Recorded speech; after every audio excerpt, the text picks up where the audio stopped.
Assalamualaikum warahmatullahi wabarakatuh. Sahabat MPI yang dimuliakan Allah Subhanahu wa taala. Syukur alhamdulillah kita berada di bulan Ramadan dan kita ketemu lagi di bulan Ramadan. Tentu kita tahu bersama bahwa ketika Ramadan banyak sekali makanan-makanan yang dihidangkan, yang di atas meja kita.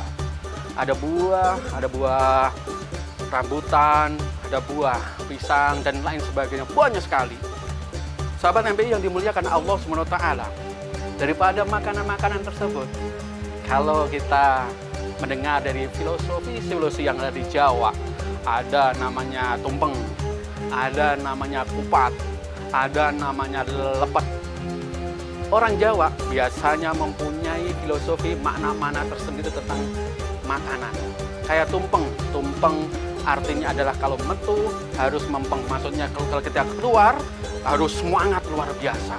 Yang kedua kupat, kupat ketika sebentar lagi mungkin kita akan menghadapi Lebaran. Ketupat itu adalah ngaku lepat, mengakui diri kita mempunyai dosa dan kita salah. Ada juga lepet. Apa itu lepet? Lepet adalah sesuatu yang salah disimpan rapat-rapat. Ini adalah filosofi Jawa tentang makna makanan. Bagaimana dengan Islam? Islam sangat mengajarkan sekali tentang makanan.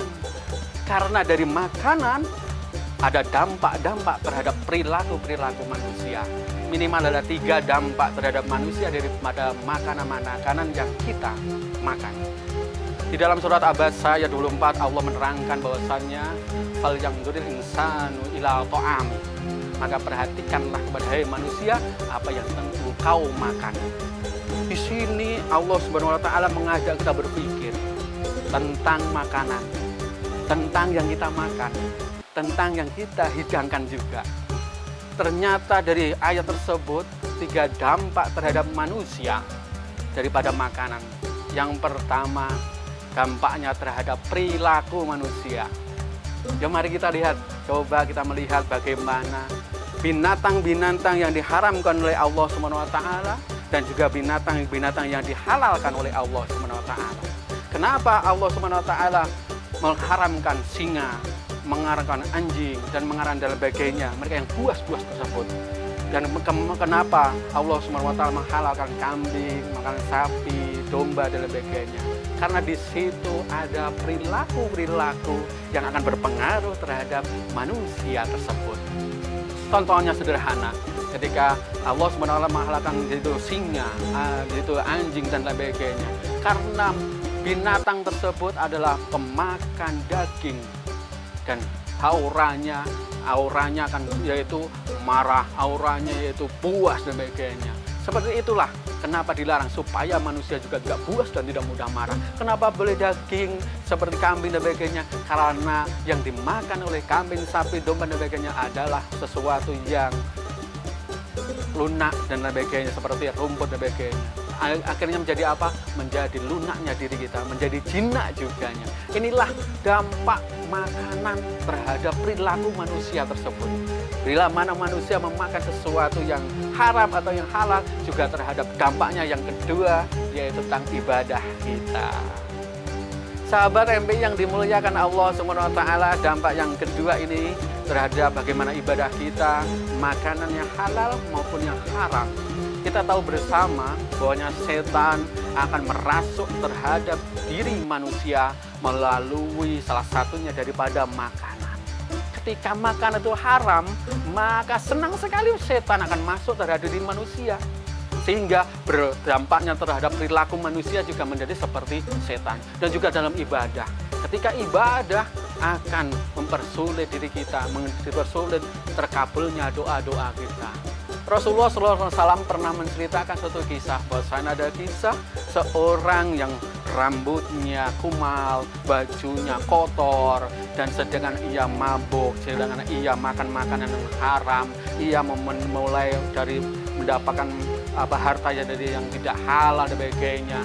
Maka Rasulullah berpikir dalam hati, bagaimana ketika orang tersebut berdoa, ya Tuhanku, ya Tuhanku, ya Tuhanku, kabulkanlah segala permintaanku. Apa terdetik di Rasulullah SAW? Rasulullah SAW terdetik dalam hatinya dan menerangkan kepada sahabatnya, bagaimana orang tersebut dikabulkan oleh Allah Subhanahu wa taala, padahal yang dimakan adalah makanan yang haram.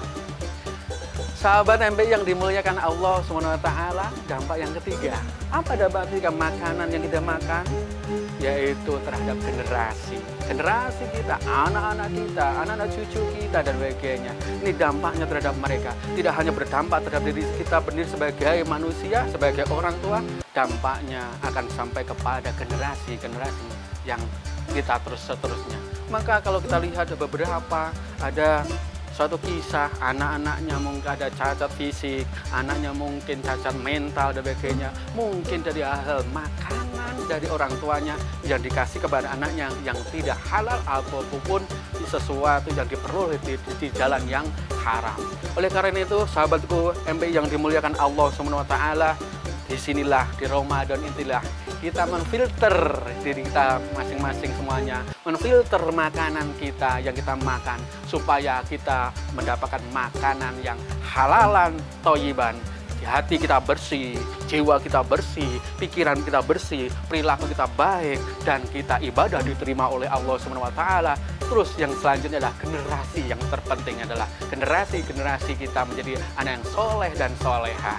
Oleh karena itu, yuk bersama-sama mengajak sahabat MP semuanya, yuk kita pilih makanan yang halal. Kita pilih makanan dari hal-hal yang kita dapatkan yang dari yang halal. Itu berpengaruh terhadap diri kita semuanya. Oleh karena itu, mari kita bersama-sama, semoga kita selalu diridhoi oleh Allah Subhanahu wa taala, kita dibersihkan oleh Allah Subhanahu wa taala daripada makanan-makanan yang haram, dari hal yang memperoleh dana kita, harta-harta kita yang haram, dan kita menjadi bersih di dunia dan akhirat. Terima kasih atas perhatian, mohon maaf segala kurangan. Assalamualaikum warahmatullahi wabarakatuh.